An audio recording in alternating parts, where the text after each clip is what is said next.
looking for talent outside the bureaucracy. An advertisement by the DOPT, that's the Department of Personnel and Training, has asked for talented, motivated Indians to apply for positions of Joint Secretary in 10 ministries. This is in sectors ranging from road transport to shipping to climate change. The position is open to experts in the field above the age of 40 who would work as Joint Secretary for 3 years. It could be extended to 5. Now, the announcement has been met with skepticism from some quarters, and the opposition says it's a ploy to fill up the bureaucracy with people who share the same ideology as the ruling party, the BJP. So what are the merits of this kind of lateral hiring, and then what are the challenges? To speak on this, I'm joined now by K.C. Singh, his former Indian ambassador to Iran, and M.F. Farooqi, former telecom secretary. Thank you so much for speaking with us. Mr. Farooqi, I want to ask you first what you think of the move. There have been instances in the past where other governments have looked at talent from outside the bureaucracy. What is different this time which is raising so many questions?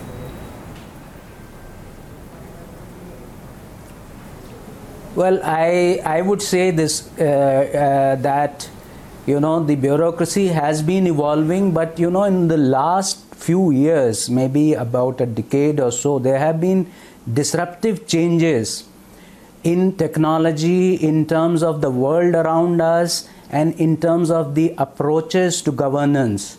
And there is therefore a justification and a need for, going beyond the slow evolving process through which the bureaucracy had been adapting to changes to something a little more disruptive. I won't say exactly disruptive, but something which will shake them up a little. And this move is, maybe seen by some to be one of those raps on the knuckle, but on the whole, I would say that there is definitely a good reason to think that the bureaucracy needs to reinvent itself in this changing environment. Oh, that's an interesting take. Do you agree, Ambassador, saying that it's a bit of a shake-up, a rap on the knuckle, as Mr. Farooqi puts it, which the bureaucracy also needs, that there is competition which could come in? Look, this government is in its 5th year. It has effectively 6 months of effective governance left before the Lok Sabha elections are announced. I don't know when they will recruit and when they'll position these people and when they will change the policy. But look at 2 or 3 things. Now, one is Niti Aayog was created with such aplomb as a think tank of the government. It's been thinking for the last 4 years. Now, if after 4 years of cogitation, getting all kinds of experts, getting all kinds of people in, there's still more thinking required by the government, I really don't know what is to be done. And really at GS level, we've all been GSs, is important, but that is not the level at which decisions are taken. They're taken at the ministerial or the secretary level. So GSs at best can put up papers. And we've had experts for a long time. It's not the first time in Ministry of External Affairs, at least for the last 15 years, I remember when I was additional secretary, we've had 2 brigadiers from the Ministry of Defense, from Army, who used to be working in the disarmament division. When I was additional secretary, when I became secretary, I had Pranab Mukherjee as minister approve the taking of a person on deputation from an oil major for an energy security division. So there are experts available within the government if you break the silos and bring them in. Now somebody who's going to come in on a joint secretary's salary from a private sector job, I don't know how many will be willing to come, leaving global jobs aside, and then they'll be disappointed because a joint secretary will be functioning within a certain structure which will be suspicious of this new entity, and by the time he settles down, it'll be time for him to leave. So take all the experts you want, but don't tinker with the ironclad structure of a permanent bureaucracy. And already we had that news about them tinkering with allocation of services in Mussoorie. I mean, that's unimaginable that you have a merit system based on an examination and interview system created by UPSC. And now you will decide in Mussoorie very subjectively who even goes to which service. So, there is a tinkering going on, and that makes me very suspicious of this whole thing, that are you bringing in people who ideologically conform to your thinking, or are you really genuinely bringing in experts who, in any case, you said came in 4 years ago in the form of Niti Aayog? Okay, let's get Mr. Farooqi on that, because that is a question which has been echoed again and again since this announcement was really made, that who are these people, who will select them, and what is the purpose of them being there? The ideological question, of course, is at the forefront of that.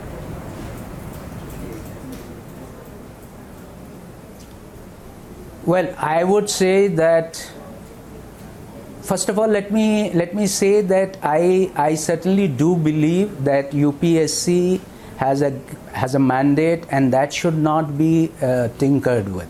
So that is one part of it. But as far as these 10 positions are concerned, I look at it this way, that there are probably around 500 joint secretaries in Government of India. Around that number, or maybe a little less or a little more. So 10 is not that significant number to really kind of, and the civil services are generally fairly, I should say, that capable of adapting to this change and again proving their mettle. So I am not, I don't think that 10 joint secretaries coming is going to kind of in any way completely shake up this framework. But certainly I would agree with Mr. Ambassador Singh that the allocation of service and the allocation of cadre should be done through a completely transparent system, and for that UPSC is best suited. They are doing a very good job, and one should never try to fix something which is working well.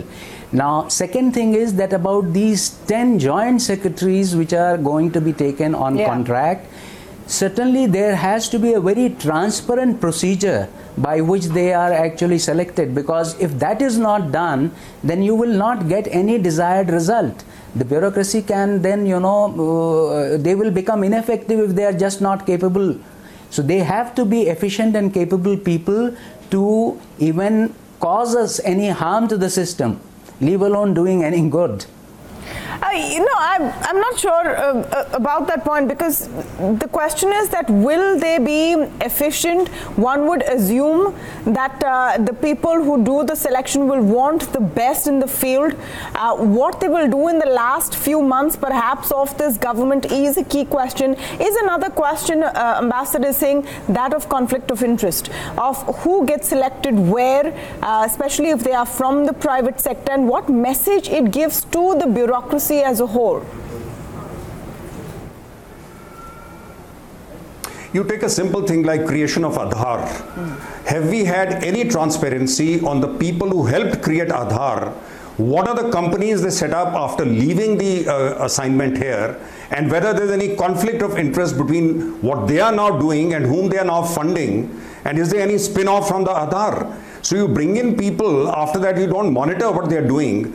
Job of a bureaucracy, this is a British pattern of permanent bureaucracy. This is not the American system.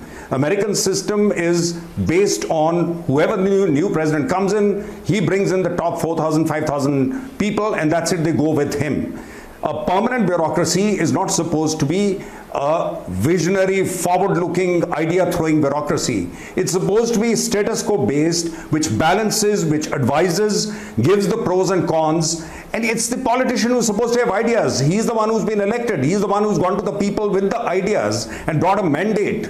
And that is the mandate he has to implement. Now, because you have paucity in the government at the political level, and you're not really utilizing the committees of the parliament, and there is a paucity of talent there. So in a parliamentary system, now you're leaning on the last instrument which is remaining, which is a permanent bureaucracy. You're making a camel run a horse's race. That's never going to work. You can fine-tune a bureaucracy.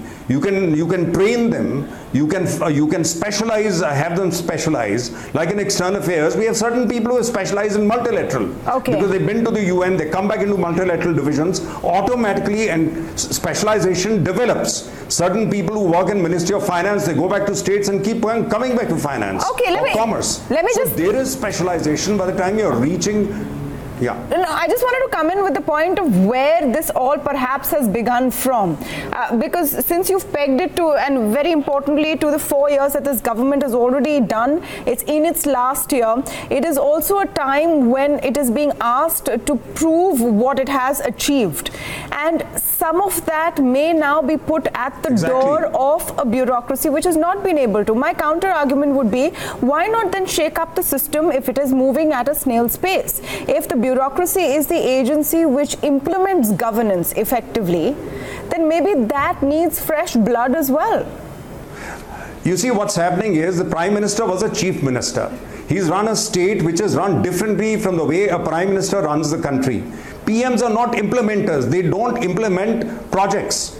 The job used to be of the Planning Commission. You get rid of the Planning Commission, get Niti Aayog, and you start implementing projects yourself. Now, when that doesn't get implemented, you reshuffle ministers. That doesn't happen, you start reshuffling the bureaucracy. This bureaucracy is not meant to implement projects. This bureaucracy is for the whole of India to develop programs. Ultimately, you have to work with the states and have an instrument which works with the states to implement the projects. Simply changing the bureaucrats is not going to work it. It'll be another set of ideas that come in. So I think they don't realize PM is trying to be CM. And it's not working and it will not work. What do you make of that analysis of the situation, Mr. Farooqi? Is this, in your view as well, a last-ditch effort to sort of rev up the engines? Well, I would not really look at it that way, because I think it should be obvious to anyone that in 6 months you cannot produce results very, very different from what has been done in the past 4 years. So I don't think that's really the idea.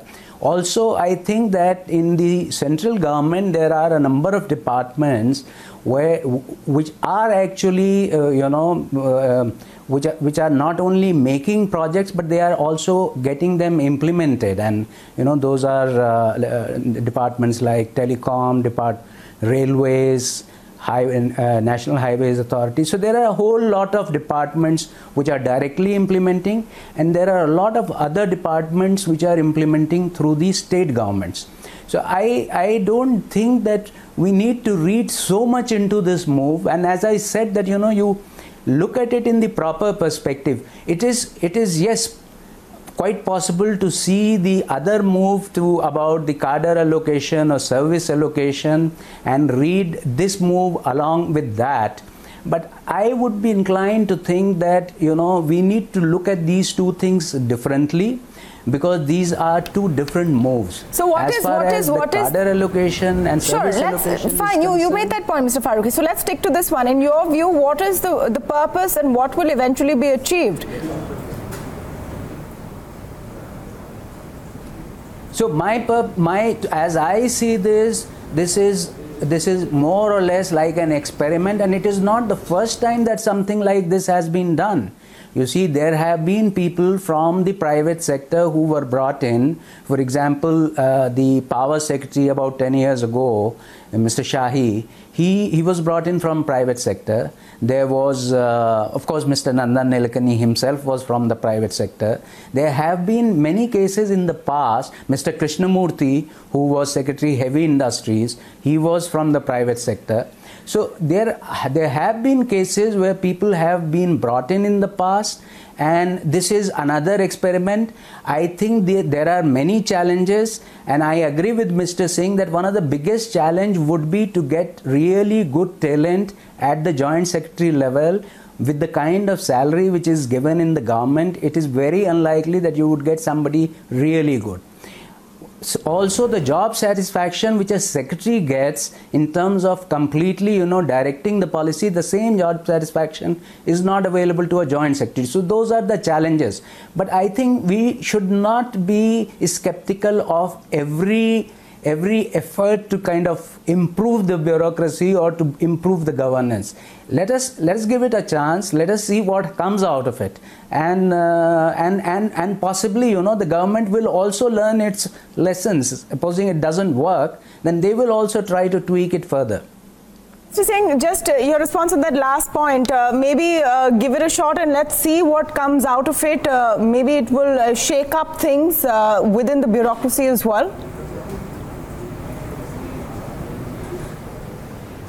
Well, let's see. Or maybe on Twitter there'll be another hashtag saying Jumla, next Jumla bureaucracy. So we don't know. Let's see what happens. All right. We'll wait and watch. Thank you so much, Mr. Farooqi and Ambassador Singh, for speaking with us. So a move that, of course, the bureaucracy themselves, politicians and critics of the government are looking at skeptically. There are equally a number of voices that say that it is a good experiment to begin with. 10 openings right now at the joint secretary level across various sectors, which are asking for private talent to come in and add their vision to how the country is run.